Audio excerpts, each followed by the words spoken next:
It is Scotch for Dummies. 4 guys on a journey to help you pick your Scotch. Heck yes, and what are we going to pick today? We didn't pick this one. We didn't pick it. Actually, this was sent to us by a really good subscriber, a good friend now. Travis Faircloth sent us a bottle, or 2 bottles, I should say, of the Glendronach 18 Allardice. And there's some interesting story behind this particular bottling. Yes, we did pre-pour it. I know that's not our typical norm, but this one... Just a little. No, but we'll try. It's 5 or 10 minutes. Yeah, it's good 10 plus minutes or so. But tell us a little bit about it, Andrew. Where does the name come from? So this is the Glendronach 18 Allardice. It is named after James Allardice, who was the second person in Scotland to apply for a legal distillery license. Oh. And the founder of Glendronach. Glendronach, Okay. it's been owned by Glengrant and a bunch of other... Could you apply for an illegal distiller's license before that? A lot of people did. Before that, you just did it. And you sold it, and everybody liked it. So the beauty of this is it's been stored for 18 years in the finest Oloroso sherry butts. Oh, the finest. The finest. Was it But- actually 18 years? Yeah, let's get to that. At least 18 The plot years. thickens. Dun dun dun. Talk to So us. Glendronach goes mothballed. February 23rd, 1996 is the last day that they produced distill it. I feel like there should be a timeline. Yeah, about there's this somewhere, right? somehow, some way we got to make that. I wonder who anyway, did that for us. Distilled. They don't start Open, reproducing, distilling again until May 14, 2002, I think it was. So there's basically a 6-year period where there's nothing being made. So when you look at this bottle, and let's get to the stats on it, it says 18 years, 46% ABV. It says bottled January 10th, 2018. Well, that means it was distilled in 2000.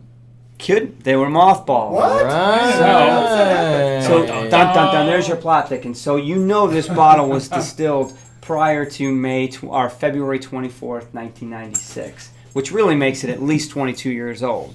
So basically what's happened is Glendronach went through some buying and selling. It was mothballed, obviously, and then it just got, in the last year and a half, it happened again, right? Well, it was They purchased. didn't get mothballed. They didn't get mothballed, but they got were purchased, repurchased, yeah. is what I was saying. Yeah. So anyway, the current owners have decided to, Don't take talk some too of that much. old stock and bottle it. But either they don't have good record on when it was exactly distilled. Well, I think this is part of Glendronach's line. They do the 18 Allardice, excuse me how to pronounce it. Yeah, maybe we're screwing all the up. time. I mean, so some of the reviews you see online, they reviewed it in 2014. Well, it was the same 18-year-old Allardice, but Right, and it still had to be they're continuing to bottle it, 1996. They continue to fill it, but they're having to span that gap. Well, and there's a lot of distilleries that do that. You know, you're mothballed for a few years, but you have a core range that you still have to put out. Rich. Look at that. So it kind of is what it is. So Look at the color. So this is natural color. the main thing to get out of this whole deal is that it's an 18-year-old Scotch. They're charging for an 18-year-old Scotch, but it's not an 18-year-old Scotch. Correct. Right, We're looking at a 22-year-old. 20-plus year old at Scotch. least 22. And so what are you paying for it at 22, right? You can still get it online for 80 pounds. What? I'm looking at it right now. That works out to about $110. Get 100. Yeah, I think So- Travis said he got it for about 105 delivered from the UK, and that's US dollars. And realistically, you're talking about any 18-year-old Glendronach that you're getting that's bottled anywhere up to 2020 right. is still going to be pre-1996. So Yeah. you're looking at an 18-year-old Scotch that's actually 24 years old It's true. for the 18-year-old price. So if you go on and spend a little time online, use Uncle Google to see what other people are saying about it, just to see what's going on about it. It's really hit and miss. It's all over. I bet it's horrible. I wouldn't buy any. Yeah. But I haven't even taken a What sip. you should do is you should probably buy some and send it to us. I mean, Absolutely. it's got the Glendronach We'll get name that out on of it. your way. I think it's going to be horrible. So far, we've hated everything they've had.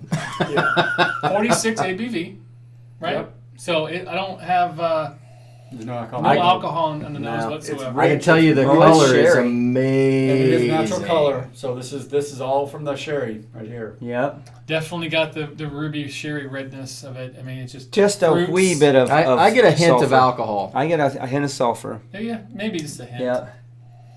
Some raisins even. Kind of like an open bag of marshmallows. I get a little malt in there too. And that's all in the taste too. On that Man. palate. That's all dried fruit. Dry. Like super dried fruit. And there's actually a tannic, like drying quality about it as well. But you go through raisins And dates and plums and apricot, prunes. all that. But then that tannic quality kind of covered. Yeah, so it's like layers throughout the palate. It is a drying. It doesn't leave your mouth. Fig. Yeah, Little but fig. you know when you get dry wine or wet, it leaves your mouth dry feeling. It's an oak finish too. Yeah. Nice. Small hint of chocolate in there. Mm-hmm. Like dark chocolate. Yeah, a little bit bitter of a darker chocolate, not a milk chocolate. You said bitter, just a little bit of hint of that, yeah. Just on the kind of finish. The finish, for as deep and rich as the flavor is actually, it's shorter than I thought it would be. I mean, it's still kind of there a little bit, but it's not as long and lingery as I would anticipate from the richness of the mouthfeel. So, his notes, Travis's notes. Bottled January 10th, 2018. Distilled on or before February 23rd, 1996. Last cask filled before mothballed. This one was? That's what we're drinking. you almost got to say salute, right? Damn right. I know. So how do you go and break it to those dudes? I know, right? You know what I mean? Like, do you tell them in advance? Like, hey, by the way, that cask right there that you just did? Yeah, you're not coming back tomorrow. You don't tell them that because they'll take it. Right. So the nose on this is much more rich and sweet, and the fruits. The palate is not as rich as I would have thought. It has that drying quality. The finish is fairly short, I think, on this. So after that first swallow, just like any, you get a different nose, right? I'm getting a lot more buttery Scotch. I'm kind of thinking that sweeter. this one still needs a little bit of time to open up. Yep. Well, we gave it a good 10 to 15. Yeah, but it's been sitting in that barrel for 20 years. The water definitely weakened the nose for a little bit. I mean, not Give it- nearly. Give it a as bad. second. So I was looking up on that research on what water actually does to it, and the word is the deeper, richer flavor profile does come out with more water because and you do have to let it sit because you need to let those flavors come to the surface. It's a chemical reaction. Well, basically, in essence, right? Yeah, I mean, because it's the volatiles. what that water does is those flavor components will try and get away from the water so they come to the surface, and so you get that nose. And when you take that first sip off the top of that liquid, then you pull that into your mouth.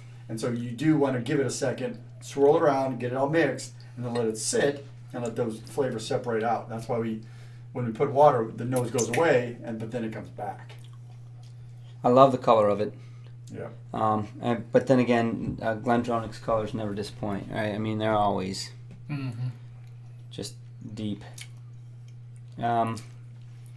Palate is very similar to what it was. I mean, the water didn't really change too much for me. Maybe No. a Let little more, that sit maybe for a a little few minutes. nuttier, maybe. You ready then? I got a hint of the marzipan on that one with the water in there. So it's got a little bit of nutty, and I get a little bit of the malt That's probably coming what through almond I now was too. thinking, yeah. So, but it's still got a lot of that dried fruit characteristic that I enjoyed with the initial sip. That's an interesting balance. So I'm getting a lot of that tannic wood kind of Definitely now that I've bitterness. put water on it. Yeah, Definitely that bitterness is really coming out, but it's fairly well balanced with the sweet. You can definitely taste both through that flavor profile. But if you're really sensitive to that bitterness, then that's going to overpower it. You're not going to like it. It's so not- you've got to really. I'm very realize sensitive to the bitter, and it doesn't really bother me too much in this one. It's Yeah, I would just a agree. very light hint of bitterness. So So, what's our price on this, and how available is it? 100 to 150. Let's say, I mean, Travis picked it up for 105 delivered from the UK. Okay. And so that's 105 US dollars. So Is that a 70? yeah, that's probably Milliliter? let's say it had to be a 70 CL. So and we're gonna assume $20 to $25 shipping. So if you can find it here in the States, you're probably gonna get it for somewhere around $80. well, how much are you going to find? No. That's not what I've been seeing. Really? In the U.S., it's closer to the 140, 150. Woo! That changes It's things. higher in the U.S. Which, fair point. As I was discussing these bottles with him before we started this review, at one point he said he always checks the UK market because, I mean, you find something here in the States, yes, worth you're the going to get a shipping. 70 CL as opposed to a 750, Yeah, who cares? but you might save yourself a pretty penny, even though you're paying $20 in shipping. Who knows? Yeah. So it's worth your time and effort. So we're saying 46 ABV around 140, 150 if you can 100 find to it. 140, yeah. If No, you it's find it available. locally, Is it? Yeah, Okay. it is. It's not in every liquor store, but it is. So you can probably If find you've got a somewhere. whiskey specialty store, you can probably find it's it. a good thing to put in the comments, guys. If you have seen this bottle in your local, or you have a bottle and you bought it, I've not seen it. throw in the So- comments I'd what look you for paid it. for it, so we can start getting a feel for what it is, coast to coast or whatnot. But Okay, You want me to well, go? put that in perspective. We need to Yeah, get get you numbers. ready. Go. Go for Yeah, it. I'm ready. So this one was kind of what I expected. I mean, you're talking about a Scotch that Glendronach. I like. It's a fairly full-bodied, fruity Scotch. It's obviously not peated or anything like that, but it's got a lot of good flavors. And every one that we've had has had a good flavor profile. Their new make is obviously excellent. This one is no different. It's set for 20 years in a sherry cask. That's a long time. It's going to soak up a lot of flavors from the sherry cask, and this one did as well. It's got great color. The nose and neat gave a lot of those dried fruits, those figs and raisins and things like that. And then it faded back with a little bit of dark chocolate and some tannic qualities that kind of dried the mouth out. Mm-hmm. Fairly short finish, which that part was kind of disappointing, I'm not going to lie. Yeah. Because I was expecting a much more full-bodied Scotch, I guess, with the longer finish. And so the finish kind of surprised me, actually, because I was not expecting that to be so short. With the water, it brought forward some marzipan, some nuts, a little bit of malt. I'm with Drew, though. It had a nice balanced quality between some of the astringent qualities and the sweet. So it's a pretty good Scotch. $140. I don't know. I mean, that's a little That's pretty pricey, high. but you're talking $140 for what's in essence a Right, 20-year-old exactly. Scotch, not an 18-year-old Scotch. Yep. Exactly. And next year it's going to be a 19-year-old, or a 21-year-old Scotch Yeah. instead of an 18-year-old Scotch. So I kind of think that you're getting your money's worth out of the deal. I think I'm going to give it. I was kind of kicking it around. I think the finish kind of ruined it for me just a little bit. So I'm going to give it a solid 3. I think it's a good Scotch. If you like sherry finished Scotch, it's got good, deep, rich flavors, and I don't think you'll be disappointed with it. There you So go. all right, so about 75% of what you said, I don't need to repeat. I'm on the money. Yep. I did notice neat on the nose. I had it right off the bat in the beginning, and that after we aired it out for 15 minutes, let's say, I had a slight sulfur scent on it, not as heavy as like a Macallan or anything. But then as it sat even longer, and especially after my first palate on it, that went away. Loved the flavors neat. They were definitely rich and fruity, and that aftertaste in the chocolate really was nice. I put the water on it, and it changed, definitely. I think the nose changed, got way more oaky, got kind of buttery, scotchy, sweeter on it. The palate didn't change as much. It just seemed to get a little lighter. It didn't hold it as much. Maybe I put a little too much on it. I didn't put much, but everything was still good about it through and through. I was going to sit with a 3, and then more and more I think about this. I like it. I think it's a great Scotch, and I really think it's a cool deal and a cool value because it's 24. This is at least 24 years old. Okay, it had to be distilled before in 1996, February 96. They didn't bottle this until January 18. So this is a 24-year-old Scotch. 22. Yeah, so You could 22 just say years 20 old. plus. You'd be, yep, But for sure. for $100, $105 that you can get shipped from the UK Yeah, now, sure. If I keep got to that. pay $150 here, maybe I'd leave it at a 3. But if I can get Yeah. this for $105 shipped from the UK, that's a 3.5 value for me. It's a good Scotch. It's a Check that one Glendronach. out. I mean, so it's worth Fair looking into, at least for the next couple years. Now after Yeah. 2020, maybe.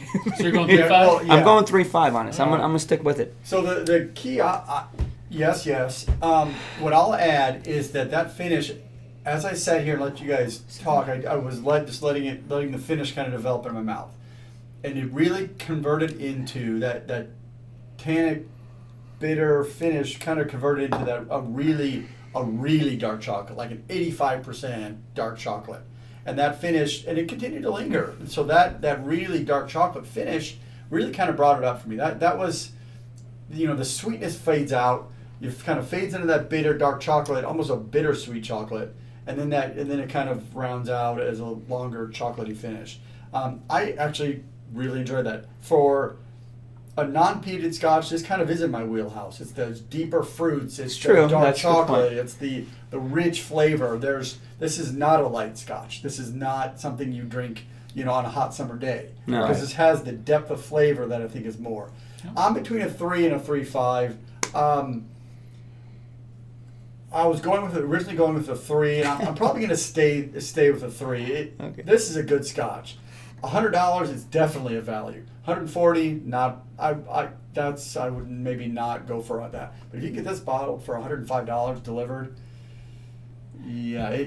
But you've got to understand that it's a deep, dark, rich Scotch. And I'll tell if you, if you don't like that, you won't like this. It's a longer glass because guess what? This is water. I've got water. The nose is back. The nose is back the way it was neat 10, 15 minutes ago. Yeah, so let me put one more thing on that, is that this is a Scotch that and it's set with the alcohol right. You put it in your mouth, and this is one I like to keep in my mouth and let it kind of roll for a long time because the flavors are really good. That sweetness is most prevalent when it's still in your mouth. Once you swallow it, the sweetness goes away. And the bitterness comes in. So you want to keep it in your mouth. You like that rich, ruby sweetness. I will say real quick that I put water on it, and now the finish is longer.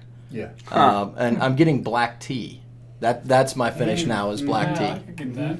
Sure. It's got that drying. All right, go ahead. You guys ready to go? Yeah, go ahead, man. So, You sure? Oh, one more thing. So I'll keep mine short and simple. First of all, huge fan, Glendronach. There's always a bottle at my house. Always. It's a great, rich ruby red. If that's your go-to, you're gonna like this one hands down. They all said it. It's definitely a sherry bomb. It's something that you're gonna, if you got a sweet tooth for a Scotch that's sherryish, this is a good one. Plus, I think it's one of those things which kind of like that, we call them dusties, when you're looking for ones that are like valuable and the price and everything else. This is right there with it, with a 20-plus bottle. It says it's only 18. Hey, I got extra few extras for you. Yeah. So you're going to get a good value for the price. I think for sure, if that is your wheelhouse, this is a no-brainer. You should pull it. The last thing I will say, guys, we haven't mentioned it yet, but to me, Raisin Bran. Okay. All right, I'll buy that. The raisins So that's and what I'm getting. yeah. I'm getting that brand with the raisins and dark chocolates and everything else is in there. So I mean, I think we've given you a pretty good, idea of what we're tasting here from all four of us. But it's in the warehouse. Really nice. So I haven't given a number yet. I'm going to give it a 3.5. I think it's worthy of that because of everything I said. I love how much it's changing. I mean, it's a fighter. You put a little water in, and all of a sudden you think it's going to die, and the next thing you know, she bounces back, and it's actually getting better. Like I said, I'm between a 3 and a 3.5. We're going to settle out at a 3.25, and I think that's where it should be. So one more time, you 3, 3.5, 3.5. Okay, so 3.25, and that's kind of where I was stuck in. But I put up for the value. Yep. Well, Travis, thanks so much, buddy. Appreciate it. Cheers. Thank you. And we are live every Thursday. Check us out. Hit the like button, subscribe. Notification bell, do all that good stuff. Thanks for watching. Cheers. Cheers, guys. Thanks, Travis.